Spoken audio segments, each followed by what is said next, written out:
Bharuch SOG પોલીસે જંબુસર માર્ગ પરથી આર્મ્સ એક્ટ હેઠળના 2 ગુનાનો શોધી તેની સાથે 2 ઈસમોને ઝડપી પાડ્યા હતા.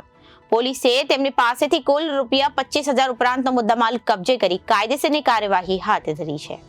ભરૂચ જિલ્લામાં ગેરકાયદેસર હથિયારના ગુનાઓમાં ઉપયોગ થવાના બનાવો બનતા હોય જે બાબતે આવા બનાવો ન બને અને ગુનેગારોને આવા ગેરકાયદેસર હથિયારો સાથે પકડી પાડવા અને ભરૂચ જિલ્લામાંથી ગુનાખોરી નાબૂદ કરવા સારું અસરકારક અને પરિણામલક્ષી કામગીરી કરવા જિલ્લા પોલીસ વિભાગમાં સૂચનાઓ આપવામાં આવી હતી. જેના અનુસંધાને ભરૂચ એસઓજીના પોલીસ કોન્સ્ટેબલ તનવીર મોહમ્મદ ફારૂકને માહિતી મળી હતી કે જંબુસર રોડ પર આવેલ પટેલ પાર્કમાં મકાન નંબર 29માં રહેતા મુસ્તાક ઉર્ફે અફઝલ કોઠીવાલા પોતાના ઘરમાં ગેરકાયદેસરના હથિયાર તથા કારતૂસ રાખ્યા છે.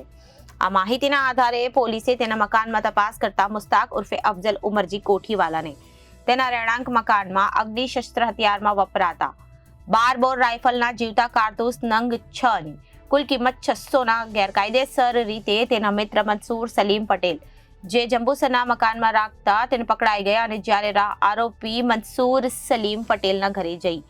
ઝડપી તપાસ કરાતા મંસૂર સલીમ પટેલ તેના મકાનમાંથી હથિયાર પરવાના વગર અગ્નિશસ્ત્ર ડબલ બેરલ 12 બોરની બંદૂક